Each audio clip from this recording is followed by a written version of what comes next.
extramural course. First, you have some time to look at questions 1 to 6.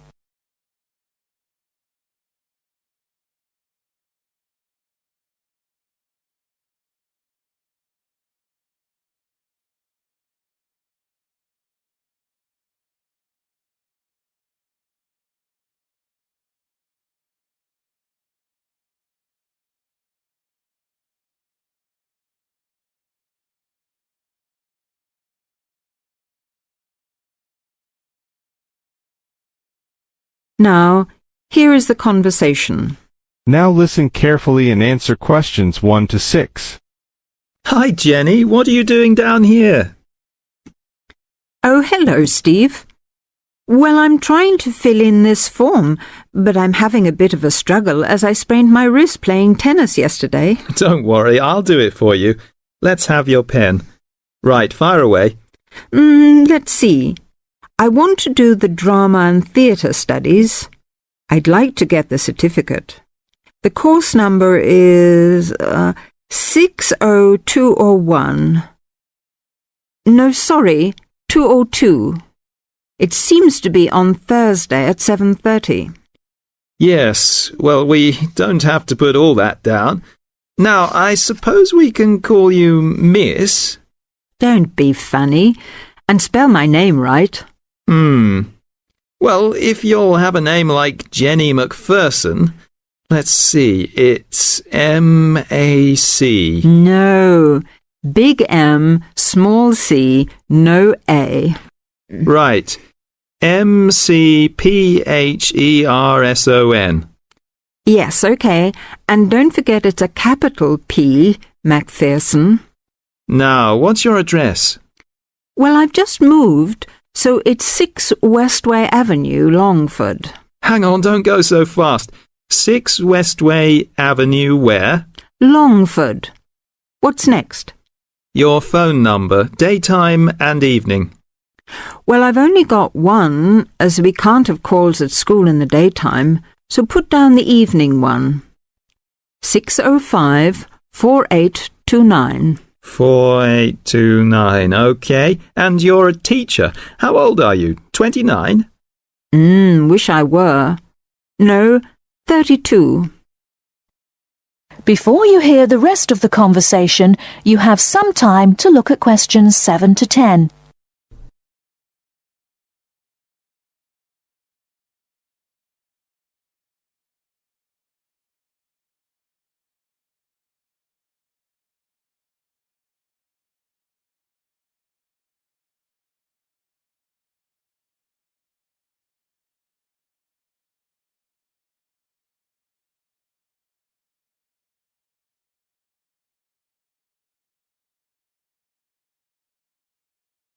Now listen and answer questions 7 to 10.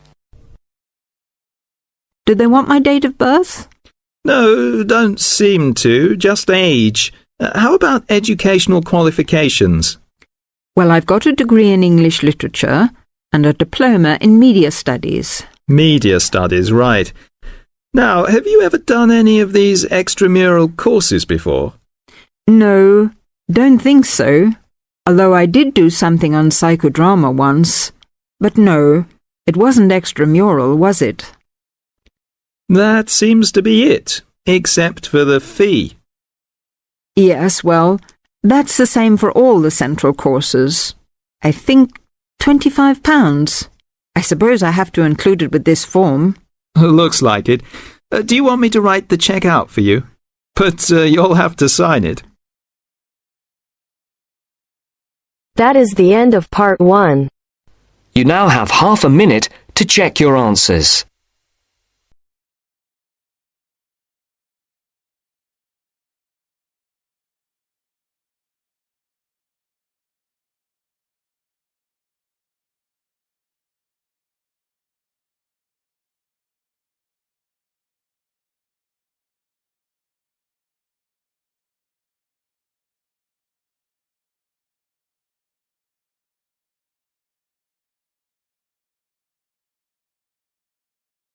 Now turns to part 2.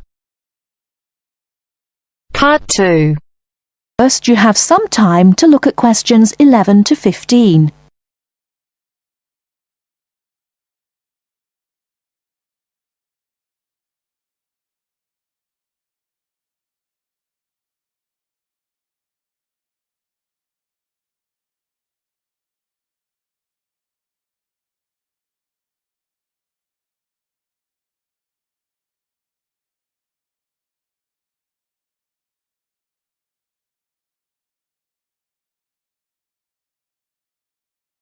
Now, listen carefully and answer questions 11 to 15.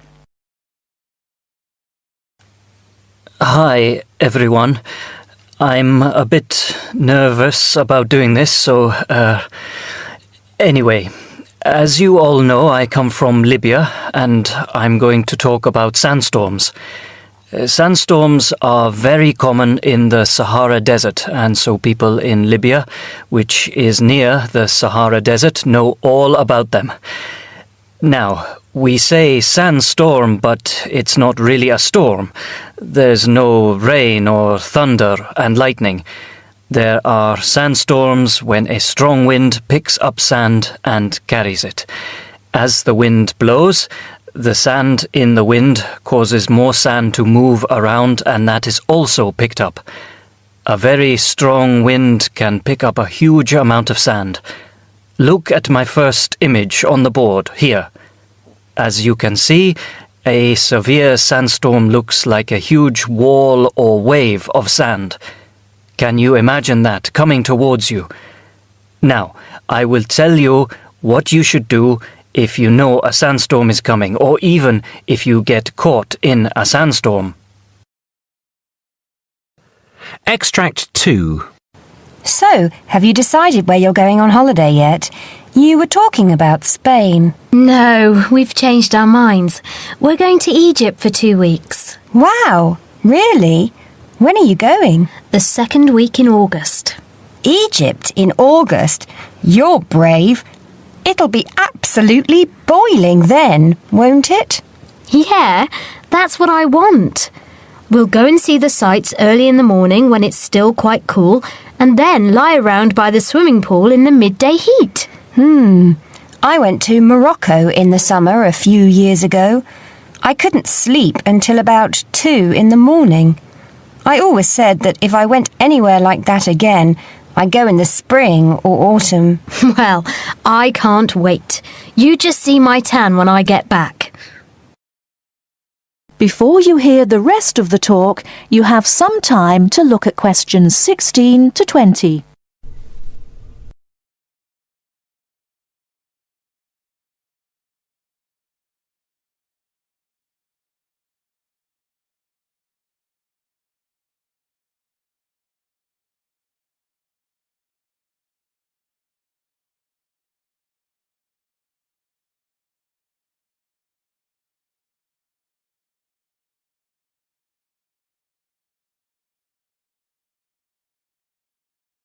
Now listen and answer questions 16 to 20.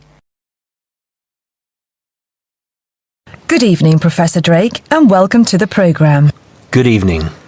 Now, as we have heard, it appears that there are a greater number of hurricanes now, particularly in the Atlantic, and that hurricanes are becoming more violent and causing more damage. First of all, could you explain what causes a hurricane? Yes, certainly. Hurricanes, or tropical cyclones as they are also known, are really huge storms, or a number of storms that occur together within a small area.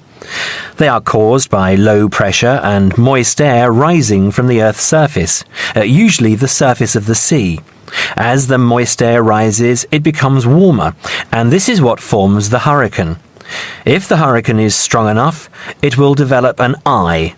The eye, which is circular, is at the center of the hurricane and can be huge, 300 kilometers in diameter perhaps.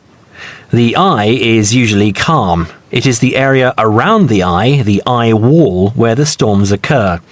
The eye wall surrounds the eye like the wall of a huge vertical passage and is made up of the strong winds that cause the damage when the hurricane passes over land. Spreading out from the eye wall is the vast area of clouds and rain that we call the rain bands. These rain bands can spread for hundreds of kilometres. Thank you for that, Professor. Now, why is it that the world is experiencing a greater... Extract 4. Floods occur when the water level rises in an area where there was previously little or no water. Floods can be dramatic. They occur suddenly and the water level rises quickly. Or creeping, the water level rises over a longer period of time. They occur either because there is a larger amount of rainfall in an area than is usual or because ice melts. Floods generally cause damage and negatively affect the economy of an area, but they can also be beneficial. The River Nile floods annually, and the water brings nutrients to the soil in surrounding fields. This, of course, means better crops. Most floods occur naturally, but they can be... That is the end of part 2. You now have half a minute to check your answers.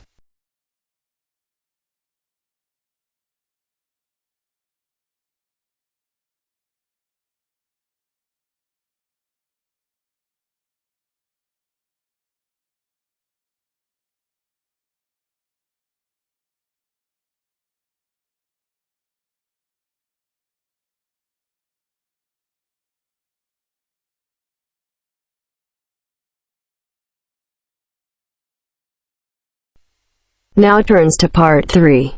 Part 3. Listen to somebody giving a talk about how setting goals can help you achieve more. First, you have some time to look at questions 21 to 24.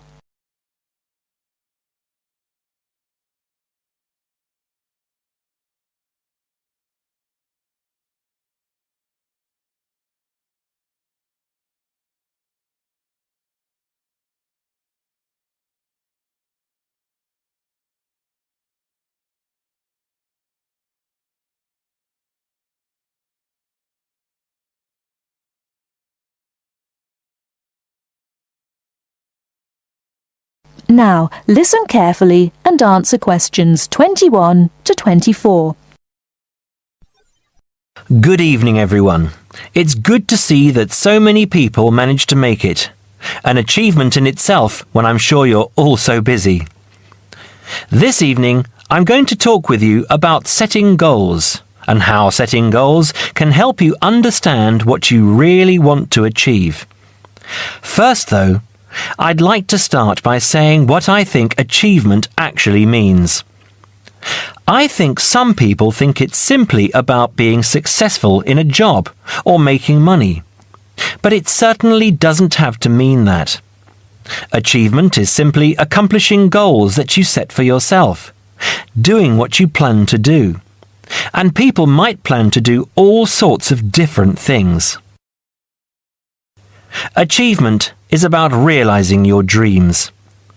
I would also like to say that to achieve, you must have belief. Belief that you can do whatever it is you want to do. There is more to achievement than simply wanting to do something. Anyone can say that they want something, but actually getting it is not so easy. To get it, you must believe that it is yours. Not having belief is the main reason that so many people do not achieve. If you really want something, you must talk and act like you already have it. Then you have belief, and then you will achieve. So, goal setting. Goal setting is about imagining the future and then turning the dream into a reality. Setting goals helps you to be clear about what you really want and helps you concentrate on getting what you want. Setting goals will help you see what is stopping you from knowing what's important. And because achieving goals makes you feel good, you will be more confident and succeed more easily. Goal setting is something that all achievers do, whether they are high flyers in business or successful athletes. It is important that you set both long-term and short-term goals. First, you need to have an idea of what you want from life. I call this the big picture. Then you break this down into a number of smaller goals that you need to achieve in order to achieve the overall goal. As I say, the first step is to see the big picture. Think about what you want in the next 15 or 20 years. Doing this will influence all the smaller goals that you set yourself. Before you hear the rest of the talk, you have some time to look at questions 25 to 30.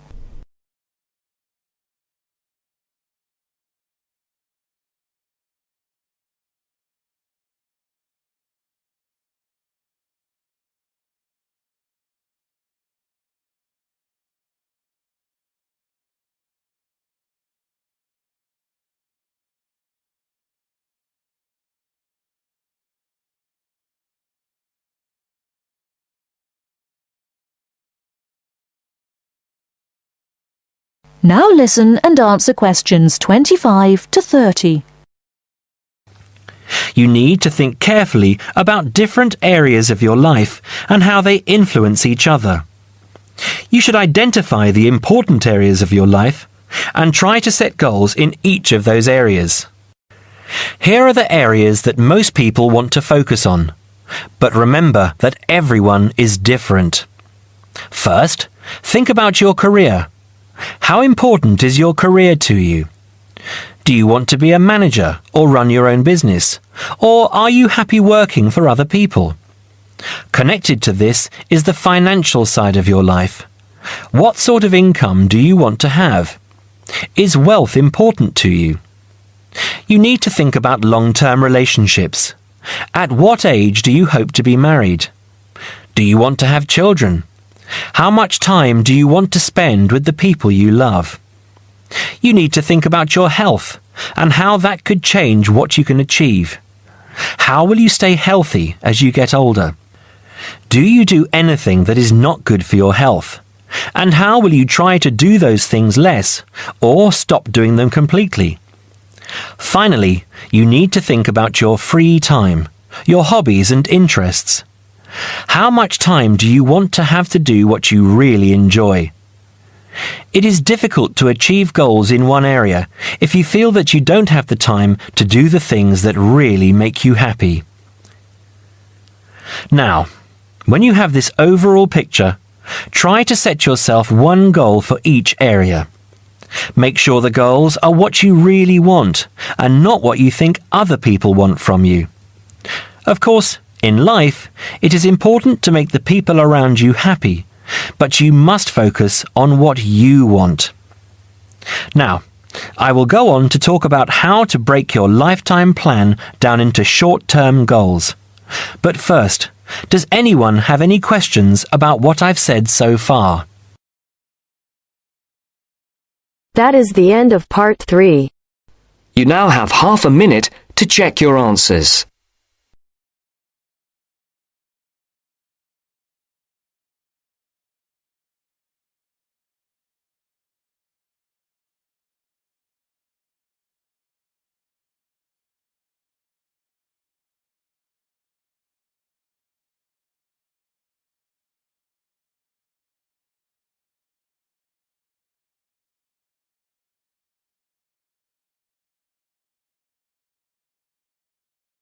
Now turns to part 4. Part 4. You are going to hear a talk on the writer Charles Dickens, given by a university lecturer to a group of students. First, look at questions 31 to 35.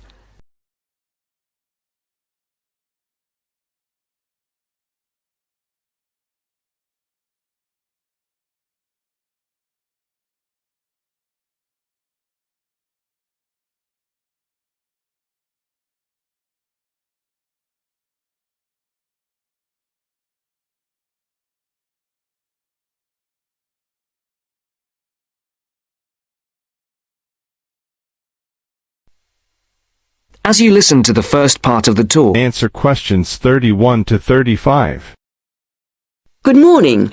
My name is Professor Sarah Lennon, and I'm here today to talk to you about the works of one of the greatest writers in the English language, Charles Dickens. He wrote many books, and if we bear in mind that there are over 2,000 characters in his stories, we can get an idea of the complexity of his work. I've selected one novel from your reading list that I would like to talk about to illustrate his genius, namely Dombey and Son. But before we look at this work in earnest, I thought it might be a good idea to have a quick look at his life, and also at a few of the major events that happened during his lifetime, so that we can try to put his writing into perspective. Dickens was born on the 7th of February, 1812, at the time when his father was working in Portsmouth Dockyard. His father was transferred to London in 1814. To help give us a picture of the time Dickens was born into, it's worth noting that in 1814, when Dickens was 2, the first efficient steam locomotive was constructed in Newcastle upon Tyne. Then, in 1817, the year that Queen Victoria was born and Waterloo Bridge in London was opened, the Dickens family moved away from London. And to give Dickens' life a literary perspective, in the following year, works by other famous English writers were published: Jane Austen's Northanger Abbey and Persuasion, Mary Shelley's Frankenstein, and Scott's The Heart of Midlothian. When Dickens was almost 10, his family circumstances changed, and in 1822 the family moved back to London. In 1824, John Dickens was arrested for debt and imprisoned in the Marshalsea near London Bridge in London. This event had a profound effect on Dickens' writing. From 1827, Charles Dickens had various jobs as solicitor's clerk, freelance reporter, and newspaper reporter. before the speaker continues the talk, look at questions 36 to 40.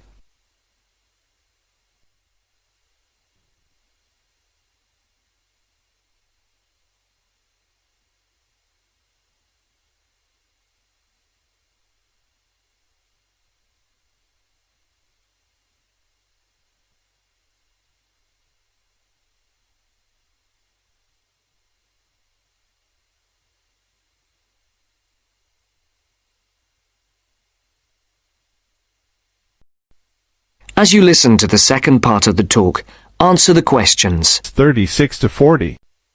In December 1833, Dickens had his first story, A Dinner at Poplar Wall, published in the Monthly Magazine. In the same year, the SS Royal William became the first vessel to cross the Atlantic Ocean by steam alone. In 1836, two important events happened. Dickens published the first series of Sketches by Boz, and the publishers, Chapman and Hall, suggested his first novel, The Pickwick Papers. In April of the same year, the second major event took place. Dickens married Catherine Hogarth. And in 1837, the year that Queen Victoria became Queen of England, and Samuel B. Morse developed telegraph, the novel Oliver Twist began publication in Bentley's Miscellany in 24 monthly instalments. You may not be aware that serialization like this was common in Dickens' time. In the subsequent year, that is in 1838, the serialization of Nicholas Nickleby started and appeared in 20 instalments. Dickens' novel The Old Curiosity Shop began serialization in 1840. This was the year the first postage stamp, the penny post, was brought in by Rowland Hill, and the year the first bicycle was produced. The next major publication for Dickens was in 1842, when the first part of Martin Chuzzlewit appeared, and in 1848, Dombey and Son was published. Now, do you have any questions before we go on to look at this work in some depth? No? That is the end of part 4. You now have half a minute to check your answers.